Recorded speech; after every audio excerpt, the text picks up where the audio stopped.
Welcome back. We are joined today by Colonel Douglas McGregor, Bem-vindo de volta. Hoje estamos acompanhados pelo Coronel Douglas McGregor, veterano de combate condecorado, autor e ex-assessor do Secretário de Defesa dos Estados Unidos. Obrigado por voltar ao programa. Estamos agora nos aproximando do fim do terceiro dia da guerra contra o Irã. E acho que é justo dizer que Trump esperava uma guerra rápida, mas não parece que haverá aqui nenhuma operação rápida de mudança de regime. Como o senhor avalia essa situação? Como devemos medir os desdobramentos da guerra e o que esperar?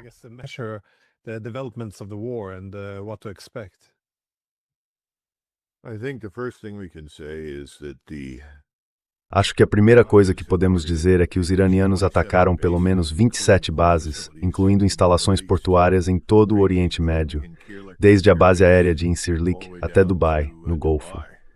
A guerra se tornou efetivamente regional e as consequências dessas ações ainda não podem ser totalmente compreendidas. Todos sabem sobre o Golfo e o que já aconteceu nos mercados de petróleo. Hoje, os mercados de petróleo na Europa abriram cerca de 20% mais altos, simplesmente pela expectativa de que o fornecimento de petróleo possa ser interrompido por algum tempo. Portanto, acho que estamos caminhando para mais de $100 por barril.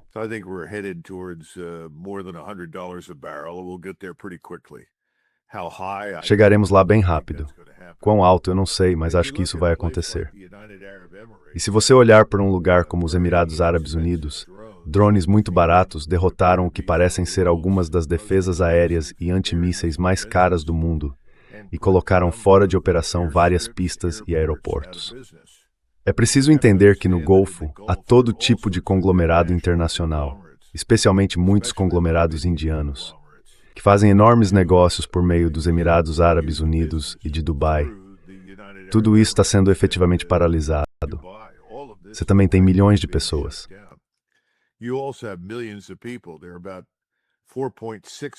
Há cerca de 4,6 milhões de indianos que possuem empresas nos Emirados e que agora estão presos.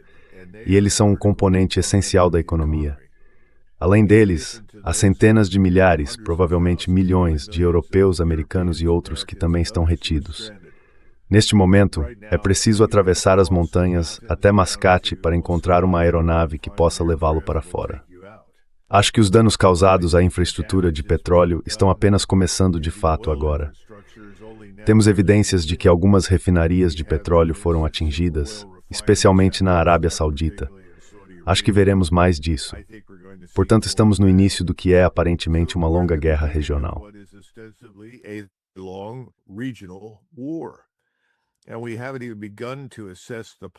E ainda nem começamos a avaliar a possibilidade de que outros possam se envolver, porque essa emergência criada pela Guerra do Golfo afeta a Índia, afeta o Nordeste Asiático, afeta a Turquia, afeta a Europa. Na prática, o mundo inteiro está agora concentrado nessa guerra, que aparentemente é entre Israel e Irã. Agora, o curioso sobre essa guerra é que ela não começou com um ataque conjunto entre Israel e os Estados Unidos. Começou com um ataque israelense. E o secretário de Estado Rubio parece ter dito ao grupo dos 8, que são senadores dos Estados Unidos que fazem parte do Comitê de Serviços Armados do Senado, que Israel iniciou o ataque. Nós não havíamos sido informados disso.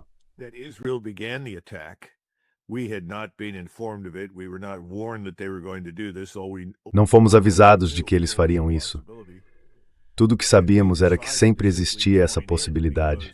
Decidimos simplesmente participar porque ainda não estávamos satisfeitos com nossa postura no início disso tudo. Então parece que chegamos tarde à festa. E agora começamos a sentir todo o impacto desses mísseis. Vários mísseis foram disparados contra navios, embora nenhum os tenha atingido até agora. Sabemos que 3 caças F-15 foram abatidos. Estamos atribuindo isso a fogo, amigo, embora haja algumas disputas sobre isso. Outros na região e ao redor do mundo parecem achar que foram os iranianos. De qualquer forma, perdemos 3 F-15. Não perdemos os pilotos, mas perdemos marinheiros, soldados, aviadores e fuzileiros navais americanos.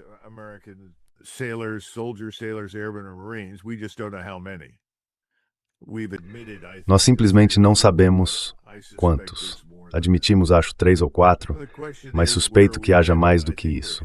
Então a questão é, para onde estamos indo. Acho que estamos caminhando para uma longa campanha.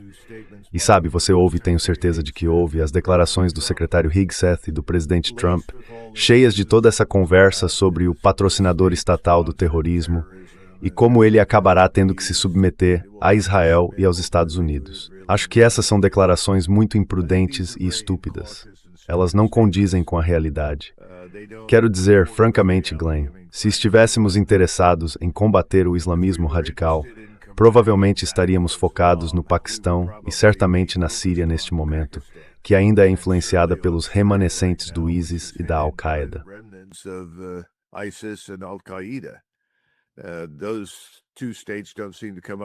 Esses dois estados não parecem ser muito discutidos. E o Paquistão, em particular, tem sido uma espécie de incubadora do islamismo radical e do terrorismo islamista há muito tempo. Então isso diz respeito, na verdade, ao interesse de Israel em destruir o Irã e removê-lo como obstáculo à hegemonia militar israelense, ou supremacia judaica, como quiser chamar. E nós estamos envolvidos nisso, estamos comprometidos com isso.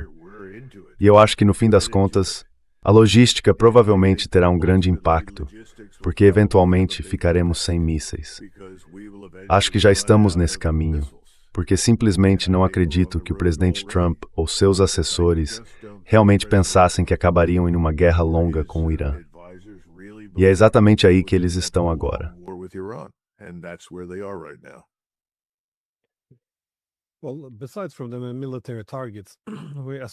Bem, além dos alvos militares, como você mencionou, também vimos ataques a portos, refinarias de petróleo, navios, aeroportos e alguns hotéis.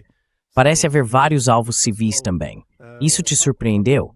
E como você avalia o custo-benefício para o Irã nesse caso? Porque, por um lado, eles querem causar o máximo de dano possível, mas imagino que não queiram envolver muitos outros atores externos, já que isso traria o risco de expandir a guerra. Os países do Golfo, ou até mesmo os europeus, sugeriram que interviriam para defender seus ativos, suas bases e seus aliados. Como você avalia os cálculos do lado iraniano?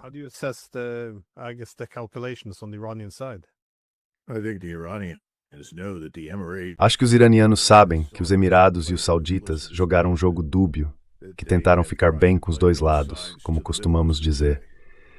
Então não acho que os iranianos se arrependam disso. E acredito que eles queiram fazer o mundo sentir dor porque estão sentindo uma dor aguda. Portanto, isso não é nem um pouco surpreendente. Quanto aos europeus, eles sabem desde o início que o Irã não representa ameaça alguma.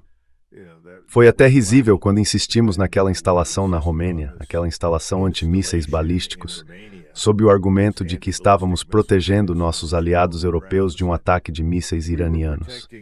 Ninguém acreditou nisso. É um absurdo. Quanto à intervenção dos europeus em qualquer coisa, acho que os britânicos enviaram seus F-22. Se fizeram algo ou não, eu não sei.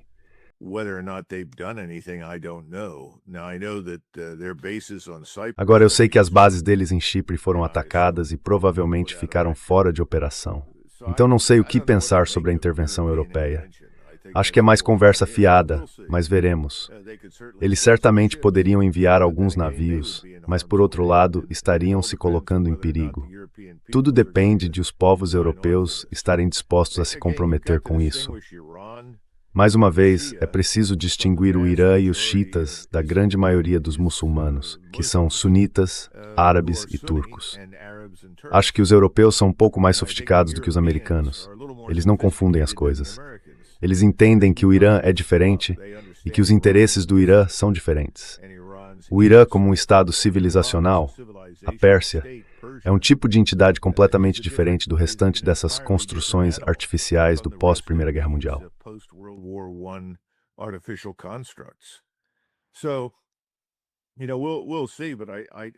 Então, sabe, vamos ver, mas não espero muito dos europeus. Estou mais preocupado com os chineses e os russos. E quando digo preocupado, quero dizer que me pergunto por quanto tempo eles vão ficar à margem e deixar isso continuar, porque não é do interesse deles. Obviamente, eles querem que o Irã sobreviva. O Irã é um componente essencial dos BRICS, faz parte da iniciativa do Cinturão e Rota. Os turcos também querem que o Irã sobreviva. Não ouvi nenhuma reclamação dos turcos sobre a destruição da nossa base aérea em Incirlik, porque eles sabem que essa é a nossa base e sempre foram relutantes em nos deixar operar de lá contra quem quiséssemos na região.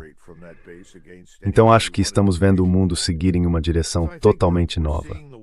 Eu diria que este é o fim do Sykes-Picot. Acho que os mapas vão mudar. I think the maps are going to change. I'll be very surprised if all these family dictatorships. Eu ficaria muito surpreso se todas essas ditaduras familiares no Golfo Pérsico sobrevivessem em sua forma atual. Acho que o dano econômico que está sendo causado vai nos acompanhar por algum tempo. Os indianos já começaram a comprar petróleo novamente dos russos, e isso faz todo sentido para eles. Fico surpreso que eles tenham nos acompanhado desde o início.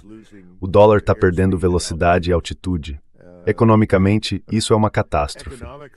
Financeiramente, para nós, acho que é um desastre. Vai levar mais tempo, mas com o passar do tempo só vai piorar para nós. Lembre-se, fomos nós que ficamos nos gabando para o mundo sobre o quão poderosos somos e como o mundo inteiro deveria tremer de medo do poder militar americano. Pois bem, então as pessoas vão esperar que a gente corresponda.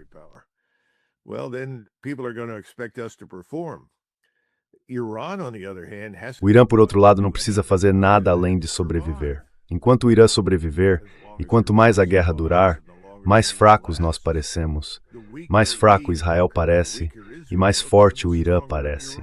E eu acho que o Irã vai sobreviver. Não vejo nenhuma evidência de que, de repente, vá pegar o telefone e ligar para Washington e implorar por misericórdia. Não vejo isso acontecendo. Então estamos realmente numa situação difícil. Acho que no fim das contas, seremos varridos da região. Veja o que está acontecendo no Iraque agora. Os xiitas estão se levantando e o governo iraquiano quer que saiamos do país. Ele quer isso há anos. Acho que vamos ter que sair. Não acho que ninguém vivendo no Golfo vá querer que fiquemos perto de seus portos, aeroportos ou qualquer outra coisa.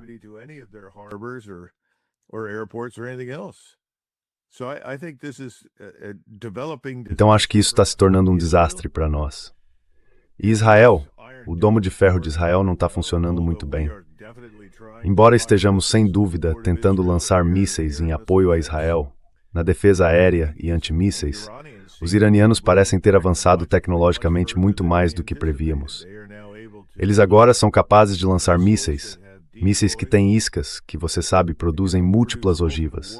E então o míssil realmente perigoso que tentamos interceptar passa enquanto estamos ocupados com as iscas. Então isso não está funcionando muito bem para nós. Mas a parte interessante é que no Ocidente, a mídia, como sempre, está nos mostrando uma bela imagem do sucesso militar americano e israelense. Bastante surpreendente. Não acho que essa seja a imagem que o resto do mundo está começando a ver.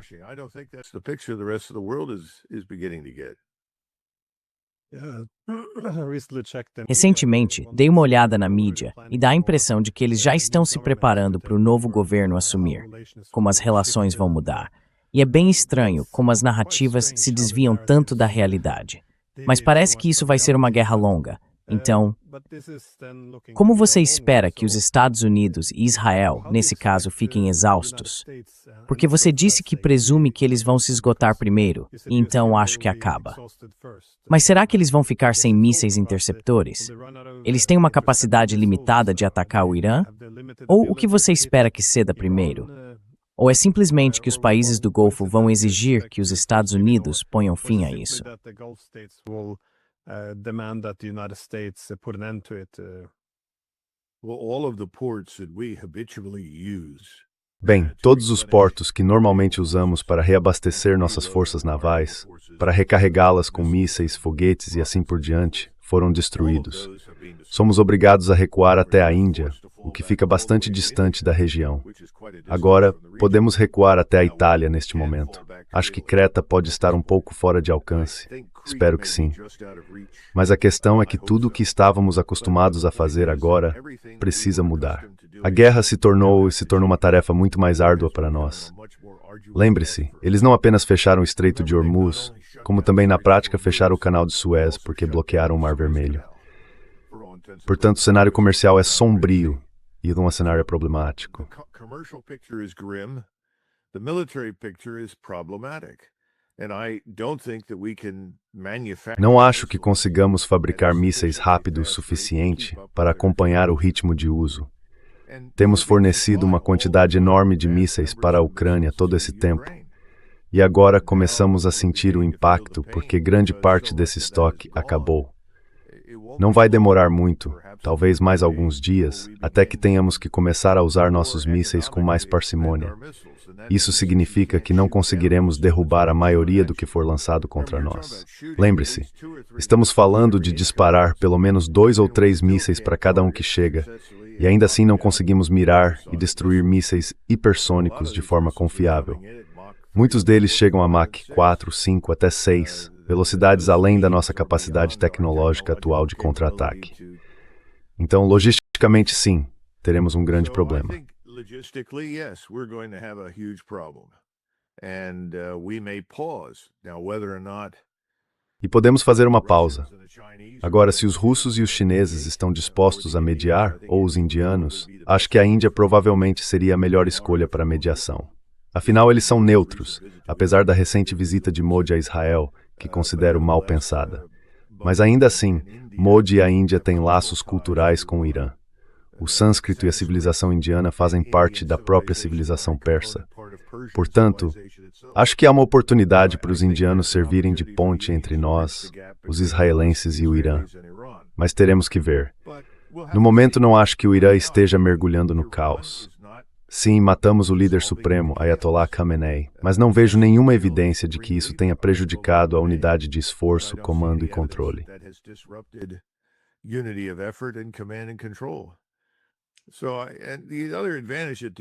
A outra vantagem que os iranianos têm, e essa é importante, é que grande parte de sua capacidade está amplamente dispersa.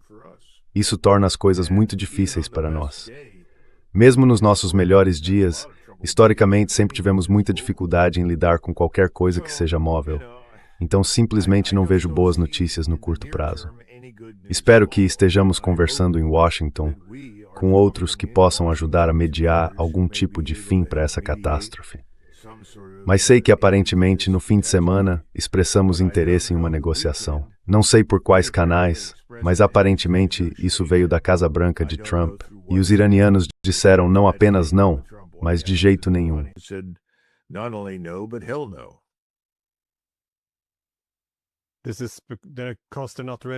Isso é porque eles ainda não estão prontos para encerrar a guerra.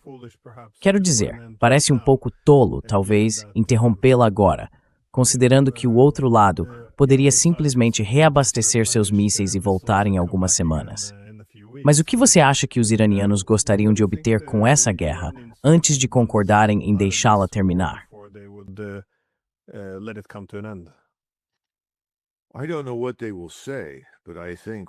Eu não sei o que eles vão dizer, mas acho que o que eles querem é que a gente saia da região. E acho que vamos atender, porque essa guerra é algo que ajudamos a provocar e nos alinhamos com Israel, que é um estado pária de qualquer forma. Os israelenses já são amplamente odiados e desprezados por seu programa de assassinato em massa e expulsão em Gaza.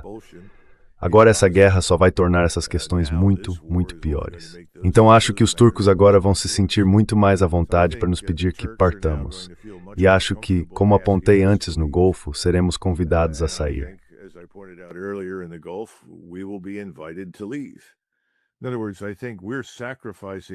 Em outras palavras, acho que estamos sacrificando nossa posição estratégica na região em benefício de Israel, mas não acredito que Israel vá se beneficiar. E veja, esse tipo de coisa vai ter repercussões amplas. Se você está na Península Coreana, já está cansado da presença militar americana. Você não vê necessidade disso porque os chineses não estão interessados em começar uma guerra. Os chineses deixaram muito claro para os coreanos que, se fizerem qualquer coisa, não receberão ajuda alguma da China. Acho que os coreanos provavelmente estão dizendo que é hora de os americanos irem embora e que precisam trabalhar com a China para reunificar a península e chegar a algum tipo de solução estável por lá.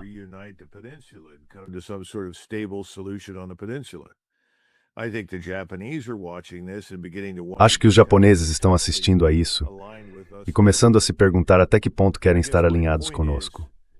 Acho que o meu ponto é, parecemos fortes, poderosos e invencíveis, ou vulneráveis. Infelizmente para nós, precisamos parecer invencíveis e invulneráveis. Agora nos expusemos a todo tipo de problemas extraordinários que talvez tivéssemos evitado. Sabe, o poder militar é uma daquelas coisas que, até ser usado, ninguém realmente sabe o que se tem. Lance, em 1940, todo mundo dizia, graças a Deus pelo exército francês, exército mais preparado, com mais tanque multitude.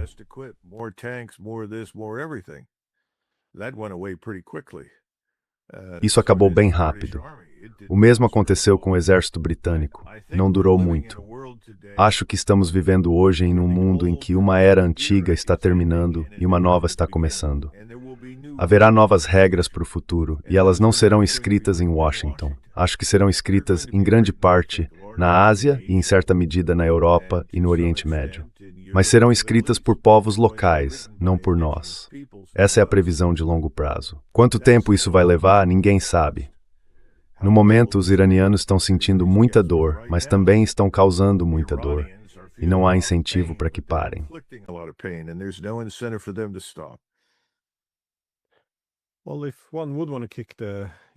Bem, se alguém quisesse expulsar os Estados Unidos do Oriente Médio, acho que poderíamos olhar para 3 áreas.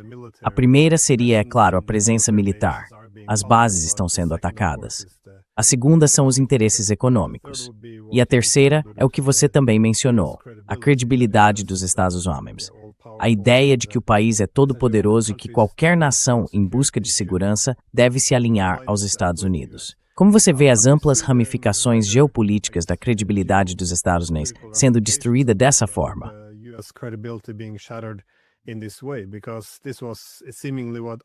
Porque isso parecia ser o oposto do que Trump queria.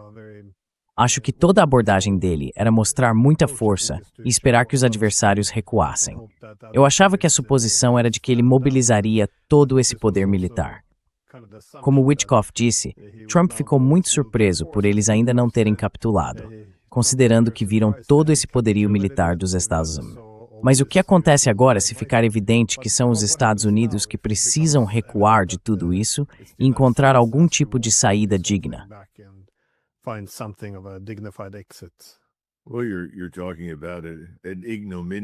Bem, você está falando sobre uma retirada ignominiosa, que é a última coisa que Donald Trump quer. Precisamos discutir como chegamos lá a partir daqui. O problema é que já demonstramos nas primeiras 24 a 36 horas nossa perícia tática, nossa supremacia tática, por assim dizer. Conseguimos eliminar várias figuras importantes, embora não o líder supremo. Táticas vencem batalhas, mas em última análise é a estratégia que vence guerras. Nós não temos estratégia. Todos perguntam qual é o objetivo. Bem, parecia que era uma mudança de regime. Mas acho que Berbrimas quer dança de defensiva.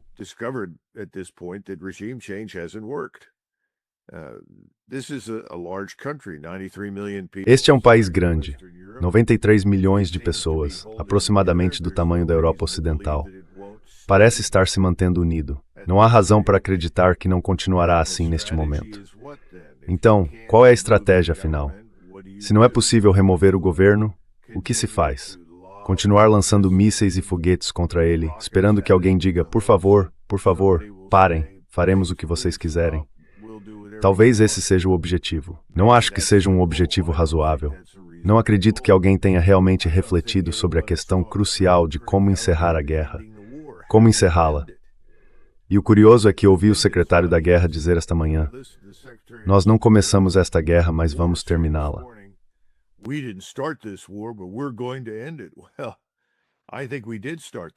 Bem, acho que fomos nós que começamos esta guerra. Os israelenses começaram e nós embarcamos junto. Todas as coisas que continuamos citando como razões para ir à guerra são falaciosas, mas as mais deprimente e estupidamente antigas remontam a 47 anos atrás, ou 40 anos atrás.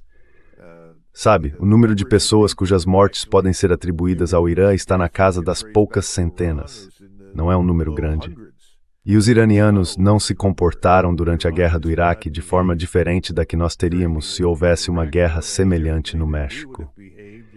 Em outras palavras, você faz o que pode para dissuadir a força que está no país vizinho de entrar no seu.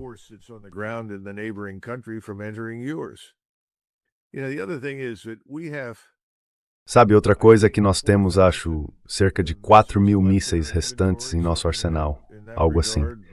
Talvez sejam de tipos diferentes, de cruzeiro e balísticos, não sei. O Irã tem cerca de 450.000. Então há uma diferença enorme. Outra coisa é que você pode matar um líder, mas não pode bombardear uma civilização até que ela se renda. Nós nunca realmente entendemos com o que estávamos lidando no Irã. Todo mundo fala do Irã como se fosse algum tipo de Estado Islâmico radical. Nada poderia estar mais longe da verdade. O Irã é, em última instância, a Pérsia. E essa civilização é muito mais antiga. A civilização persa, o pensamento persa, a filosofia persa, a arte e a história persas, tudo isso vem reafirmando sua influência nos últimos 25 a 30 anos.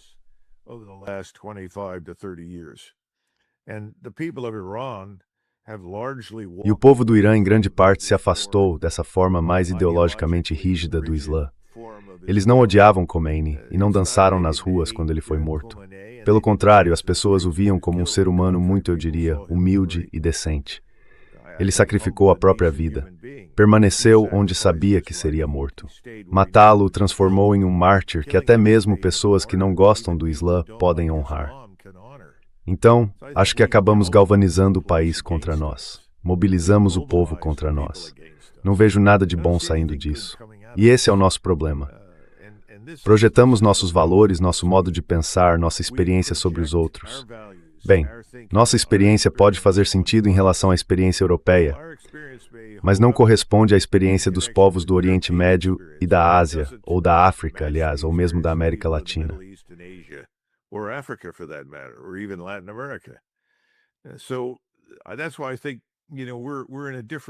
É por isso que acho que estamos em um mundo diferente agora, e nem sequer o compreendemos. O mundo está mudando, o velho mundo está acabando e estamos lutando contra o surgimento de um novo. Acho que podemos dizer isso. Sabe, o futuro do mundo não está mais sendo escrito por nós. E o que é vitória nesta guerra? Bem, acho que sinceramente vitória é estabilidade. E fizemos tudo o que podíamos para destruir a estabilidade. Estabilidade nos mercados, no comércio, nos negócios, na confiança entre estados. Sabe, mais uma vez demonstramos de forma conclusiva que somos completamente pouco confiáveis. Venho dizendo há meses que a decisão de atacar o Iraque já havia sido tomada, e foi mesmo. A única questão era quando, nunca se.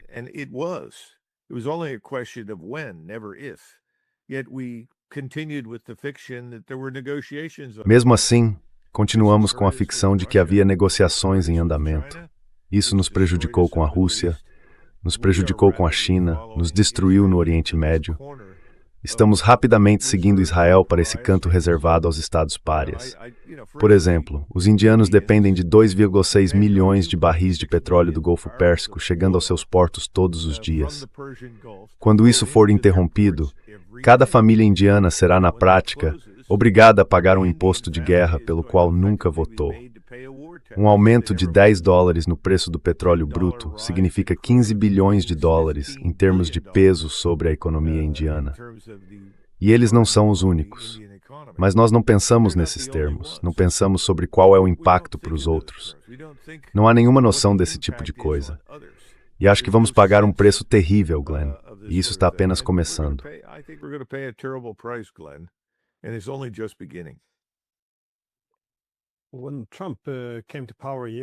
Quando Trump chegou ao poder há um ano, ele parecia ter algumas ideias certas. Novamente, uma das minhas preocupações em relação aos Estados Unidos é que a estratégia dos últimos 30 anos não funciona mais. Ou seja, os Estados Unidos se esgotam e, com isso, incentivam as outras grandes potências a se equilibrar coletivamente contra eles. Então, do meu ponto de vista, fazia sentido que os Estados Unidos recuassem um pouco. Assim, poderiam fortalecer mais sua posição, e as potências eurasianas tenderiam, em maior grau, a se equilibrar entre si. E parecia que Trump estava seguindo nessa direção. Recuar da Europa, do Oriente Médio, e focar, em vez disso, no hemisfério ocidental.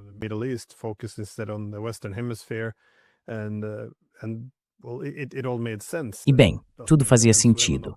Isso não quer dizer que a operação na Venezuela tenha sido um golpe de gênio ou algo assim, mas pelo menos ele olhou para a pátria, por assim dizer.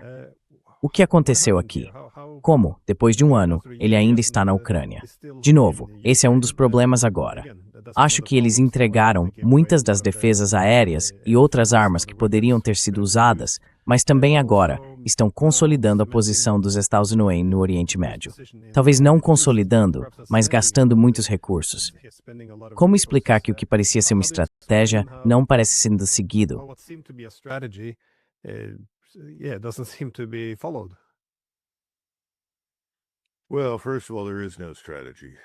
Bem, antes de tudo, não há estratégia.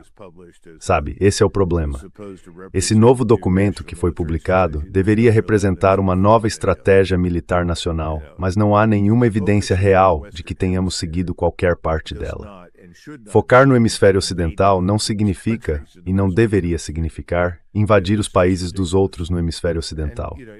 Isso é simplesmente ridículo.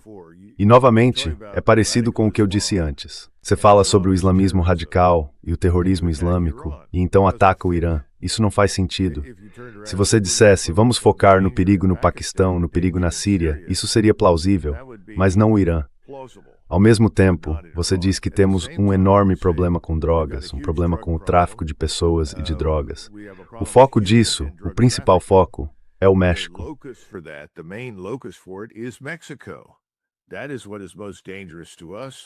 É isso que é mais perigoso para nós. Mas atacamos a Venezuela quando não havia realmente motivo para fazê-lo. A Venezuela estava disposta a fazer negócios conosco. E então sequestramos o presidente e sua esposa e pagamos milhões de dólares a várias pessoas no país para nos deixarem entrar. Depois falamos sobre essa brilhante operação militar. Bem, tenho certeza de que foi brilhante. Era uma operação policial, uma operação paramilitar policial, viabilizada pelos militares dos Estados Unidos. Isso não é uma estratégia, não é realmente um resultado. Nós não controlamos a Venezuela. A Venezuela controla a Venezuela. E eles podem nos esperar quase indefinidamente. É exatamente isso que está acontecendo agora. Enquanto isso, não mudamos nada na fronteira com o México. Está melhor do que antes, mas não conseguimos parar o fluxo de drogas e tráfico humano entrando em nosso país.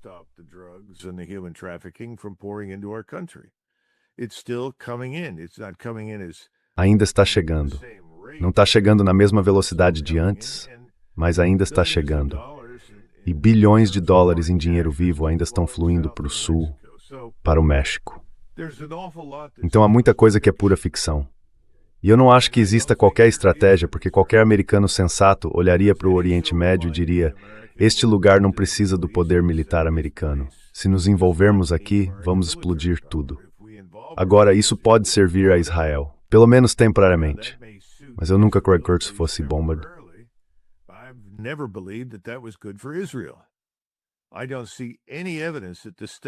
Não vejo nenhuma evidência de que essa ideia de grande Israel, sobre a qual eles falam abertamente, ou seja, a aquisição de territórios ao redor de Israel para transformá-lo em um grande estado com, 6 ou 7 milhões de cidadãos judeus, tenha qualquer chance de sucesso. Acho que o que isso fez foi ofender, irritar e alienar praticamente todos na região. Então, antes que tudo isso acabe, a pergunta que estaremos tentando responder é: Israel sobreviverá a tudo isso? Essa é a verdadeira questão. Não tenho certeza de que sim. O Irã vai sobreviver. Ele existe há cerca de 2.700 anos. É como entrar em guerra com a China. A China vai sobreviver? Claro que vai. Existe há 5.000 anos. E o mesmo vale para a Índia.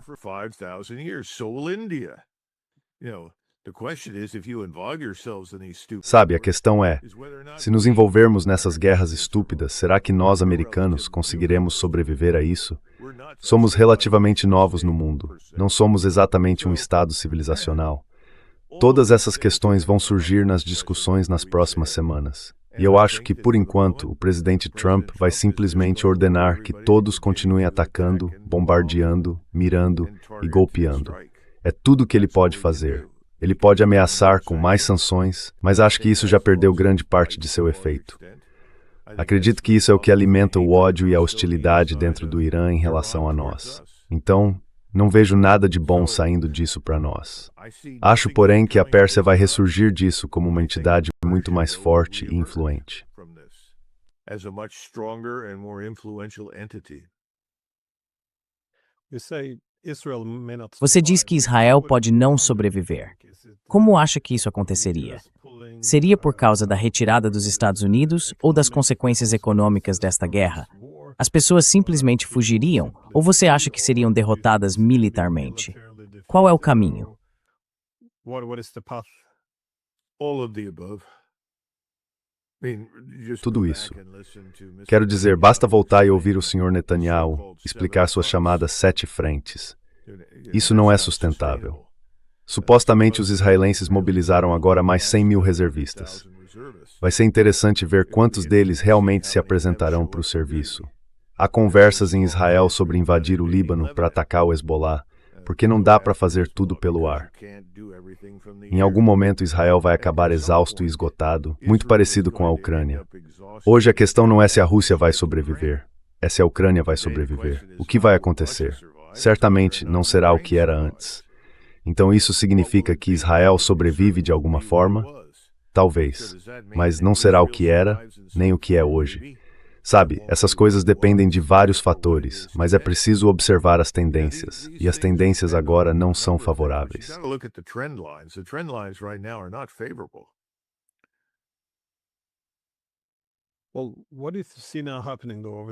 Bem, o que você acha que vai acontecer nos próximos dias e semanas? Quero dizer, que tipo de escalada é possível? Eu realmente não vejo o que os Estados Unidos poderiam fazer de diferente, exceto talvez atacar ou simplesmente continuar fazendo o que já estão fazendo.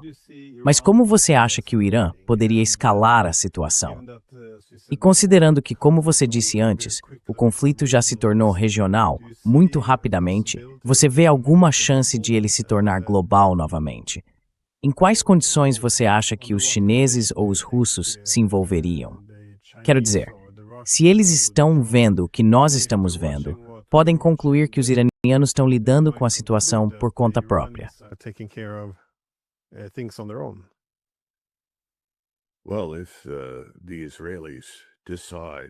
Bem, se os israelenses decidirem usar uma arma nuclear tática, ou qualquer arma nuclear, com o objetivo de deter os implacáveis ataques de mísseis do Irã, acho que isso mudaria a situação de forma dramática. Não tenho certeza se Israel sobreviveria a isso. Os russos e os chineses, nesse ponto, interviriam com certeza e deixariam claro para nós que, se isso não for interrompido e continuar, eles se juntarão ativamente à luta contra Israel e contra nós. Não acho que os israelenses farão algo assim imediatamente. Estou prevendo que, em algum momento, os israelenses possam dizer: se o Irã não parar, lançaremos uma arma nuclear. É mais ou menos isso que acho que pode acontecer. Bem, nós não temos controle sobre Israel. Israel é quem nos controla. Isso é muito claro.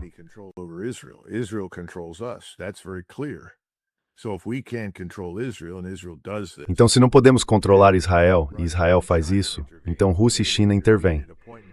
Bem, eles interviriam no momento em que já tivéssemos esgotado nossos estoques. Então, como travaríamos uma luta significativa?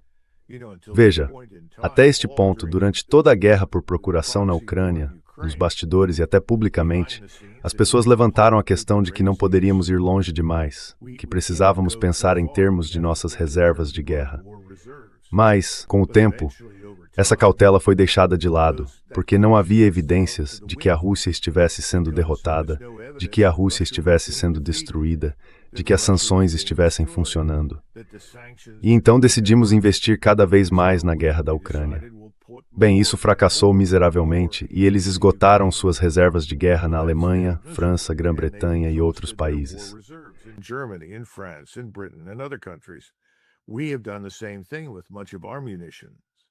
Fizemos a mesma coisa com grande parte de nossas munições. Então, se você fez isso e de repente os russos e os chineses dizem: chega, parem, Israel usou uma arma nuclear e nós não toleraremos isso. Se eles não pararem, podemos usar uma arma nuclear em resposta. Essa é sempre uma possibilidade. O que fazemos então? Acho que temos que dizer aos israelenses: vocês precisam parar. E se não pararem, nós vamos embora. Acho que chegaremos a esse ponto. E esse não é um cenário final para o qual planejamos. planejamos para o outro cenário, em que o Irã e seus líderes malignos, responsáveis pelo terrorismo e por ameaçar o mundo inteiro, teriam que se submeter. Não, eles não têm. E não vão. É difícil prever como isso vai se desenrolar. It's difficult to predict how this will develop. I mean, if you look towards the Ukraine war, Quer dizer, se você olhar para a guerra na Ucrânia, como a retórica era cautelosa no início, como o Ocidente era cauteloso em relação ao envio de armas, e onde estamos hoje, quando um chanceler alemão se gaba de como eles, ou nós, causamos inúmeras baixas na Rússia. Quero dizer, não via isso no começo de 2022. Então, considerando a rapidez com que essa guerra com o Irã está escalando, é definitivamente possível. Só mais uma pergunta. Você vê alguma possibilidade ou algum caminho para Trump pôr fim a essa guerra? Ou isso é simplesmente impossível, porque os iranianos precisam, imagino, expulsar os americanos da região? I guess, evict the Americans from the region. Netanyahu is in charge. Netanyahu está no comando. Então ouça com atenção o que Netanyahu diz e você saberá o que Trump vai fazer. Sejamos francos, ele está recebendo ordens de Netanyahu. Ele não é um agente livre. Há pessoas em casa pressionando em determinadas direções. Como resultado, não vejo nada mudando em Washington no curto prazo. Todos simplesmente dirão, bem, continuaremos bombardeando, continuaremos lançando ataques com mísseis e eventualmente teremos sucesso. Fizemos isso por 78 dias sobre Kosovo. E no fim não foi a guerra aérea e de mísseis que convenceu os sérvios a sair de Kosovo. Foi a decisão da Rússia de cortar o apoio aos sérvios e dizer não. Não podemos fornecer combustível, comida e remédios durante o inverno.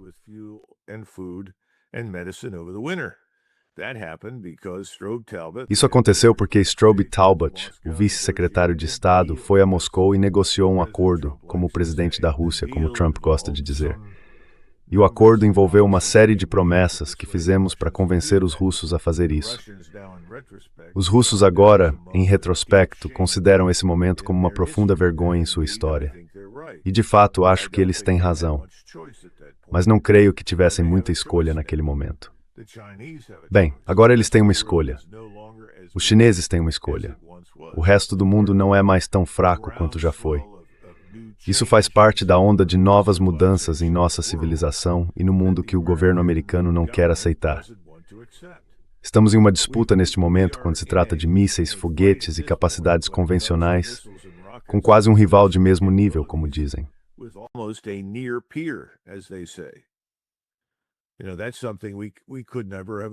Sabe, isso é algo que nunca poderíamos ter imaginado. E acho que o presidente Trump demonstrou choque e surpresa, assim como o Sr. Witkoff disse pelo fato de os iranianos ainda não terem capitulado. Porque do ponto de vista deles, com base na experiência no mercado imobiliário de Nova York, um dano desse tipo é tão terrível que você desiste e vai embora. Você se retira, se submete, assina o acordo. Bem, isso não é mercado imobiliário. Isso não é a cidade de Nova York. Trata-se de um Estado civilizacional que absolutamente não vai se render às exigências do Estado judeu no Oriente Médio, que por sua vez são apoiadas pelo poder militar americano. Portanto, não acho que iremos muito longe com o presidente Trump neste momento.